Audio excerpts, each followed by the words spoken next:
All right, let's do this. The water wipes in the back is very aesthetic for this video. Hey everyone, my name is Lauren and I am a first-time mom to a 17-month-old son. I am here today to share my birth story. Now, I want to preface this by saying I will be talking about birth trauma. If this is something that you are not in the headspace to hear right now, please, I encourage you to click out of this video. When I went to my routine 37-week appointment, I was tested for preeclampsia. This is something that I was kind of tested for a little earlier in my pregnancy too. Nothing came back. We kind of just kept going.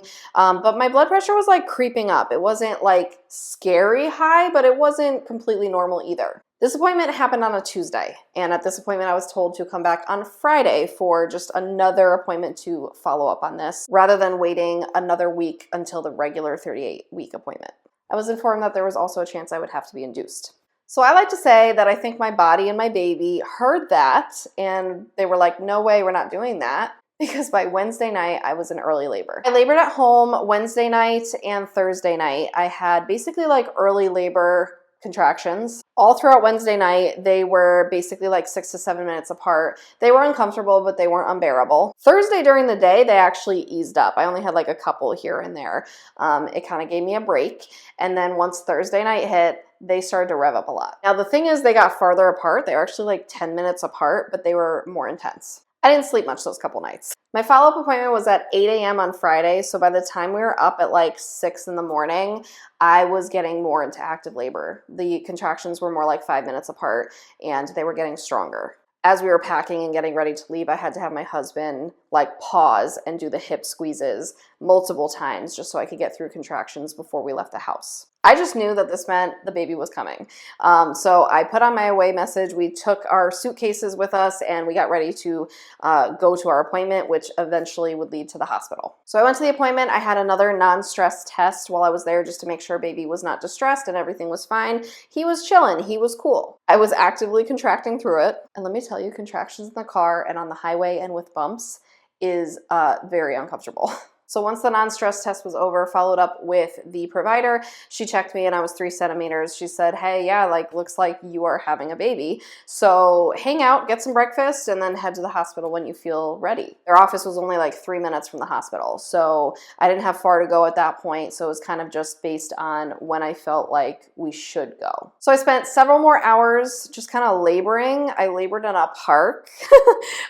It was funny because we got breakfast and I just wanted to like be outside. And so we went to like a park bench and these men were walking by and I'm just actively having contractions, and it was an interesting time. So then at about noontime on Friday, I went into the hospital to triage.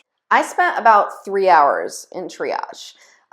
Which looking back, I'm just very much not happy about. I was clearly in active labor. The contractions were probably about 4 to 5 minutes apart, getting stronger, and they were showing up on the machine, but then they were saying that they weren't really showing up on the machine, but my doula was seeing it, and it was a situation, and looking back, I just was not happy with that experience because I feel like the time spent in there directly affected how quickly I wanted to get the epidural once I was in an actual room, and it affected that I originally had like this more natural birth plan that kind of went out the window because pain was becoming more of a thing. Once about 2:30 hit, I had to go to the bathroom, and so I waited for a contraction to finish before I went to the bathroom, and in that contraction, my water broke. Wow, so if you've never had your water break, it is a very interesting feeling. I literally like felt a pop on my side and heard it. I heard it audibly with my ears. I don't think anybody else did, but I did.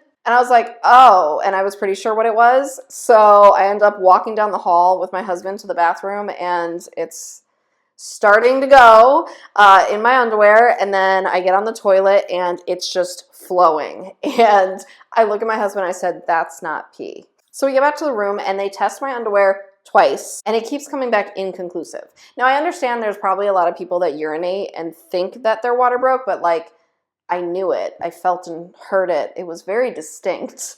But at that point, finally, even though it was coming back inconclusive, they just took my word for it, and I finally got a room. So again, it took like 3 hours. And by the time I got a room, I was in a lot of pain because once that water broke, ooh, pain escalated by 100. Because now there's no barrier between the baby's head and you, and it's just like head pressing on bones, and it is painful. So then I labored a couple more hours in this room, and by 5:30 I ended up getting an epidural. That also was not completely something I wanted. The epidural I kind of like wanted and didn't want at the same time. On my birth plan, I was open to it. I wasn't completely closed off to it, but I also didn't want to defer to it so easily. But again, I feel like by the time I got in the room, I was already so overcome with pain that I really couldn't move. I was in so much pain. I couldn't move, and I felt like I didn't have a lot of opportunities to try the things I had wanted to try. Anyways, I got it, and I will say it was a night and day experience. It did work for me, thankfully, because I've heard that it doesn't work for a lot of people, or it works on one side. It worked, and wow, I could breathe. So I made it to 7 centimeters unmedicated, and then I went and got the epidural. I was able to rest for a few hours, and then by the time 9 p.m. came, they checked me. I was 10 centimeters. We are at go time. I pushed for 4.5 hours. I pushed from 9 p.m. to 1:30 a.m. And what ended up happening was my baby's head was sideways. So even though he was super low, I was fully dilated, like it was go time. If his head wasn't sideways, I just know that I would have pushed him out. So they checked to see if they could do the vacuum method to see if they could still get him out that way, but he was too far up, so we ended up having to do a C-section. I broke down in that moment. Now, mind you, I had been up for days, okay? I was exhausted and delirious. I had just been pushing for 4.5 hours, which is exhausting if you've never done it before. I was giving it my all. I just had this dream and this vision of how the birth was gonna go if it had happened, not via C-section, and so everything kind of came crashing down. My provider, my husband, my doula were all amazing in that moment to me. I will never forget their empathy and their kind words. So thankfully it wasn't an emergency C-section. So I had pushed to like 1:30. My baby didn't get here until almost 3 a.m. and that was via C-section. So there was no rush. Like we were able to do the paperwork. You know, they got me all situated. So at least there wasn't a rush that would have made it feel even more stressful. So the C-section experience itself, honestly, it was like not so bad, but also not so great at the same time. It wasn't as bad as I guess I was expecting, like the actual surgery part, and then even the recovery like wasn't fun, but for some reason I was expecting worse. So I went in, my doula and my husband are somewhere else getting ready. They're getting me all situated. And then on the other end of the curtain, the doctor's like, well, I pinched you 3 times and you didn't react, so I think we're ready to go. And I was like, okay. And at that point, my husband and doula, they came in and they were at my head. We did have music playing, which my doula recommended, and I recommend to anybody that has to get a C-section. It just helps to like not focus on what they're saying on the other end of the curtain, and hearing all the stuff. Like, I don't know. I had this baby playlist, okay? I have this playlist still that we will listen to when we give my son baths, and it's just always been our playlist of like kind of love songs to him, and it really put me in a much better zone to meet him. I will say that towards the end of the surgery, right before the baby came, I got hit with a huge wave of nausea. They had to give me like a couple rounds of some anti-nausea. I was so close to vomiting, and I didn't want to vomit laying on my back. It was like a worst fear of mine, and I don't know. I was able not to, thank God, and the anti-nausea worked. But yeah, that was just intense. I did have like the clear curtain, and I had wanted to see the baby come out. Like they usually like will lower it so that you can see that moment, and I had requested it, but I think something was happening, some kind of distress or something, because they didn't lower it, and when I was mentioning it, I don't know, they weren't able to. So that was kind of a bummer, because again, this is coming from someone who, like, I literally wanted to pull my baby out of me for that experience, so I was hoping at least I could get that. So then when he came out, my husband was over by like the little area where they take care of the baby, and I'm just staring, and it's quiet. I literally was just staring, and I was like, cry, cry, cry, cry. Because it was just silent, and he's so far, and I couldn't do anything, and it just was the worst feeling ever. Finally, he cried, and I lost it. I was so emotional, and it was so relieving. So then after a few minutes, they clean him up, check his vitals, yada, yada, and they bring him over to me. And so I was able to like see him while I was getting sewn up, and it was really cute. Another thing that I would make sure to request looking back, if I were to ever do this again and it were ever to be a C-section again, I would definitely request skin to skin in the OR. Because he was already wrapped up in everything. So I didn't get that moment. I got the skin to skin once we got back to the room, so it was still something, but I definitely would have wanted something more immediate. Now, he did come out small for gestational age. He was 38 weeks. He was under 5 pounds when I was measuring average. And then once I had my kind of hour with him and skin to skin in the room, they started doing like all the other tests and what they had to do at the bedside, and they found out that his sugars were very low. So this meant he immediately had to go to the NICU. You can see how like the spiral is happening. Like things just keep happening that I'm like, what is going on? Because I had a supposed average pregnancy. Yes, I was in pain during my pregnancy. Yes, I, had pregnancy symptoms. It wasn't all sunshine and rainbows, but by all standards, I didn't have anything super high risk or super concerning my entire pregnancy. So everything just kind of kept going sideways. So he goes off to the NICU, and for the first couple days he was in there, he had his IV to help stabilize sugars, and he was in the little warming thing, and then he did get a feeding tube. So he was in the NICU for 10 days, and as you can imagine, that was a really difficult journey. I wanted to exclusively breastfeed directly, but because he was in the NICU, I had to start pumping right away instead, which I am very grateful that my milk came in fairly quickly, and I was able to sustain him on that for a while. But it just, again, wasn't the experience I was looking for, and I ended up resenting being attached to a pump instead of being able to directly feed my baby. And the majority of the time that he was in the NICU, it was really because he had to learn how to eat by mouth. He was so small that he was getting exhausted no matter if he was eating at the breast or bottle. And so that was really the thing, was he needed to like pass, a certain amount that he was eating by mouth and gaining weight and all that stuff to be able to graduate from the NICU. So for us, that looked like 10 days, which I feel like in comparing to other people's NICU journey, that's not long at all. But in comparing to like a more average experience where they get their baby in their room right away and they get to go home with their baby, felt like a lifetime. Leaving him in the NICU when I got discharged was the worst feeling of my life. I was sobbing. I'm trying not to cry now. Wow, this is like coming back up. I kept saying it was like leaving my heart at the hospital. It felt so wrong. I knew he was in a good place. I knew that he was there for a reason. He was getting round-the-clock help that he needed. But it felt wrong. So then we were visiting him multiple times a day, and it is a 40-minute drive from our house to the hospital. And this was quite a journey because, again, I was recovering from a C-section. And yeah, I really do think that his NICU stay sent it over the edge and is why I got postpartum preeclampsia. Because I think just the stress of the back and forth and sitting there for hours and just like doing all that instead of being like home in your bed snuggling your newborn and like letting yourself recover in the comfort of your own home. I think since I was already kind of at a risk for that, it did it. So with the postpartum preeclampsia, earlier, like midday when we were in the NICU, I got a terrible headache that day, and that's a big sign. I went home. I tried to take like a Tylenol, sleep it off. I was like, no, I'm like, whatever, it's fine.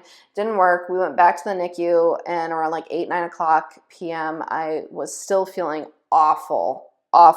Like, you can't explain it. Everybody says that, but it's like the worst headache you've ever had, and you just feel sickly.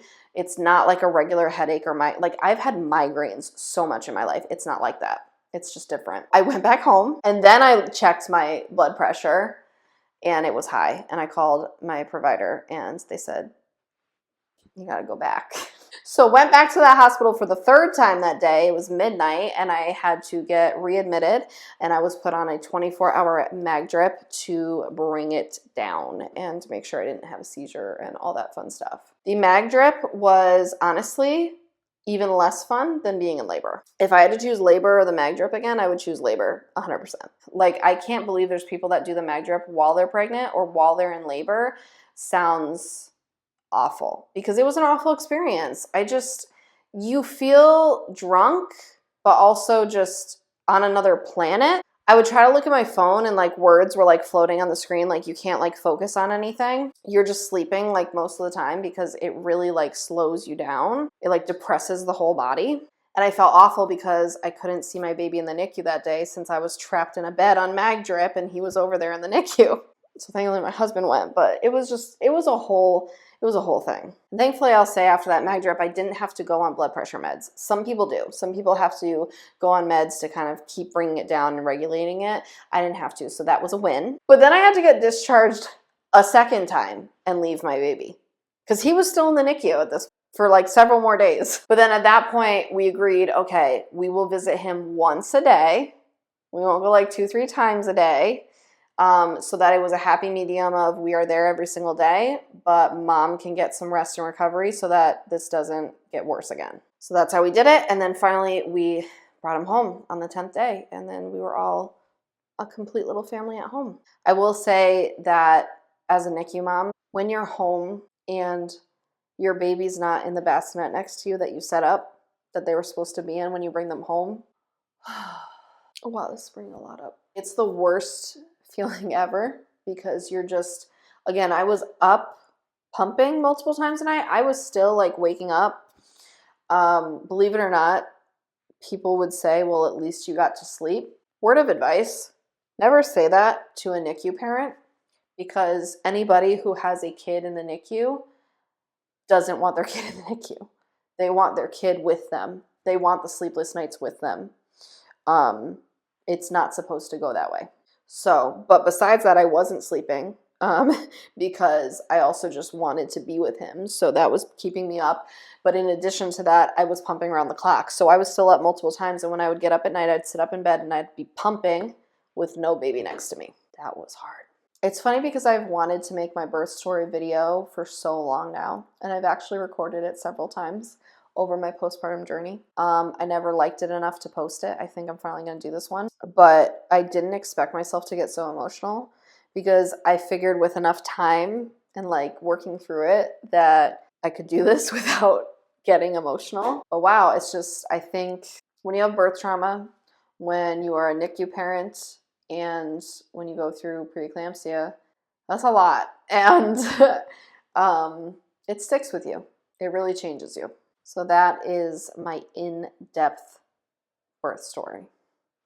There you have it. So I don't know who wants to watch this, who is watching it the whole way through, but if you are pregnant or you're thinking about getting pregnant, first of all, I hope this didn't scare you.